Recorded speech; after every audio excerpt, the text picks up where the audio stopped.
Hi everyone, అందరికీ నమస్కారం అండి. Welcome to our YouTube channel.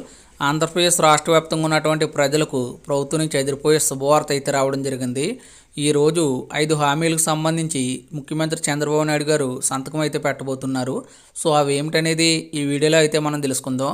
అయితే వివరాలకు వెళ్లే ముందు మీ అందరికీ ఒక చిన్న రిక్వెస్ట్ అండి.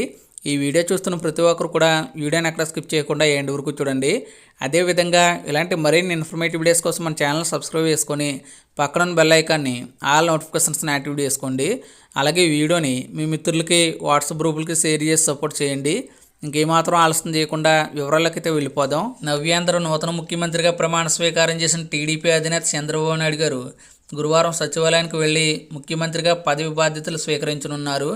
సచివాలయంలోని మొదటి బ్లాకులోని తన సాంబార్లో సాయంత్రం 4:41 చంద్రబాబు నాయుడు గారు ముఖ్యమంత్రిగా పదవి బాధ్యతలు తీసుకోనున్నారు.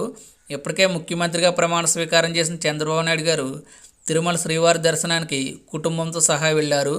గురువారం ఉదయం శ్రీవారిని దర్శించుకున్న అనంతరం తిరిగి అమరావతి రానున్న ఆయన ఉండవల్లి నివాసంలో అధికారులతో భేటీ కానున్నారు. ఆ తర్వాత సచివాలయానికి వెళ్లి ఎన్నికల్లో ఇచ్చిన పలు కీలక హామీల అమలుపై తొలి సంతకాలు చేయనున్నారు. మెగా డిఎస్సిపై తొలి సంతకం చేసి నిరుద్యోగుల కలను సాకారం చేయనున్నారు. మొత్తం 5 సంతకాలను తొలుత చేయనున్నారు.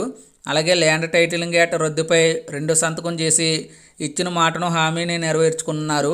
ముఖ్యంగా సామాజిక భద్రత పెన్షన్లపై చంద్రబాబు నాయుడు గారు ఎన్నికల ప్రచారంలో కీలక హామీని ఇచ్చారు. ఇప్పటి వరకు 3,000 రూపాయలుగా ఉన్న సామాజిక భద్రత పెన్షన్ను 4,000 రూపాయలకు పెంచుతామని ఎన్నికల్లో హామీని ఇచ్చారు.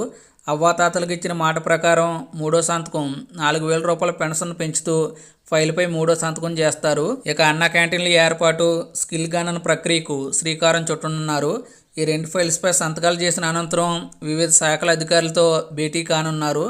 మొత్తం 5 సంతకాలను చేసి తొలి రోజు సచివాలయంలో తన బాధ్యతలు నిర్వర్తించనున్నారు.